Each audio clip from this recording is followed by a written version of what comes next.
First at 4, new information on that Baltimore bridge collapse. Good to see you tonight. I'm Larry Miller. And I'm Simone D'Alba. Right now, salvage crews are working to remove the debris from the water. Yeah, in the last hour, Maryland Governor Wes Moore laid out 4 things he wants to prioritize in this operation: recovery, opening bridge vessel, taking care of the families affected, and rebuilding the bridge. We wanted to bring you some live images from Sky 9 right now as we head over towards Baltimore. We are told President Biden is expected to visit Baltimore next week.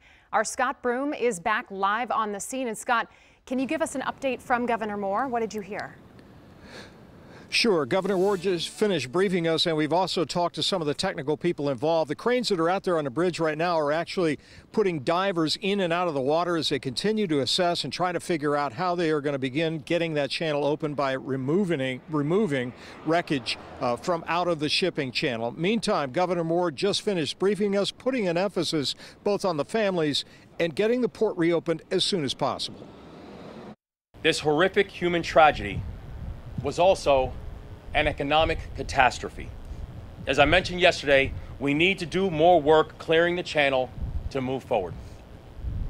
This is a remarkably complex operation, and our focus needs to be on unity of command and unity of effort. The largest crane on the eastern seaboard now staged near the site of the Key Bridge collapse in Baltimore to begin the monumental task of lifting debris from the water.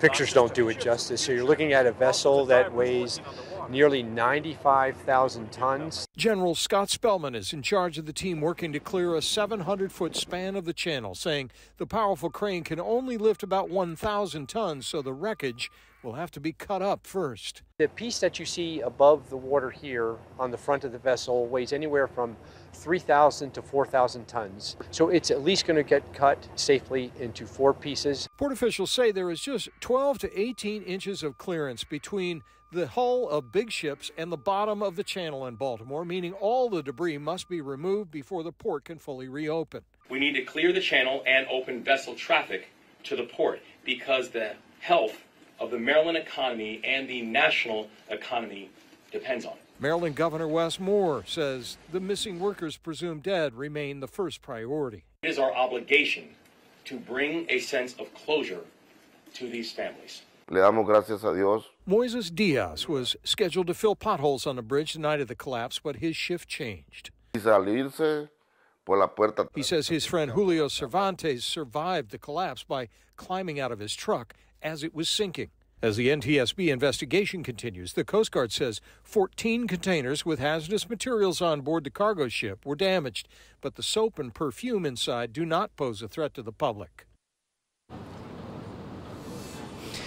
Governor Moore also gave us some additional details about exactly the resources on site right now. In addition to that giant crane we showed you, he said that the U.S. Navy is sending 3 more cranes. 2 of them may arrive as early as this evening. 1 more will arrive on Monday as they begin to stage all of these things to figure out how to break pieces of the bridge and then get them out of the water. That may involve explosives, according to some of the engineering experts we've talked to.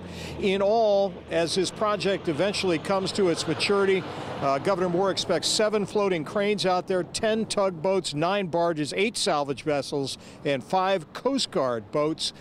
The governor is not providing any time frame just yet when he or any of the other officials there think this channel may be open, but we're talking hopefully as a matter of weeks or months and not a matter of years to get that done.